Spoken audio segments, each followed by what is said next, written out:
नाजरीन, आज मऊ के लिए इंतहाई अफसोसनाक, अंदोहनाक, गमनाक खबर है। आपको बता दें कि साबिक अमीरुल हिंद मुहद्दिस कबीर फ़िक़्ह जलील अबुल मुआसिर हज़रत मौलाना हबीबुर रहमान साहब अल आज़मी, उनके सबसे बड़े साहबजादे मौलाना रशीद अहमद अल आज़मी साहब का इंतकाल हो गया है। इन्ना लिल्लाहि व इन्ना इलैहि राजिऊन।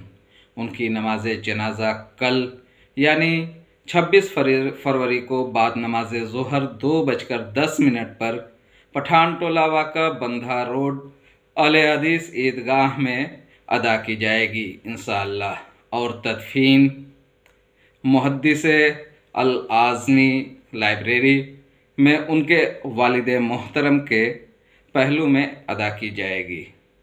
नाजरीन, ये इतनी बड़ी खबर है कि मऊ ही नहीं, एतराफ़ मऊ और दूर दराज के लोगों में जैसे ही उनके साने इर्तिहाल की खबर मिली, हर तरफ गम का मातम छा गया, गम की लहर दौड़ गई, मातम छा गया। आपको बता दें कि मुहद्दिस कबीर हज़रत मौलाना हबीबुर रहमान अल आज़मी साहब ने जो मदरसा कायम किया था मिरकातुल उलूम, उसके वो नाज़िम आला भी थे। अल्लाह से दुआ है कि मरहूम की बाल बाल मग़फ़िरत करें और जन्नतुल फ़िरदौस में आला से आला मुकाम अता फ़रमाएँ। नाज़रीन, कल यानी 26 फरवरी को आप तमाम हज़रात से गुजारिश है कि उनकी नमाज जनाजा में शिरकत करें।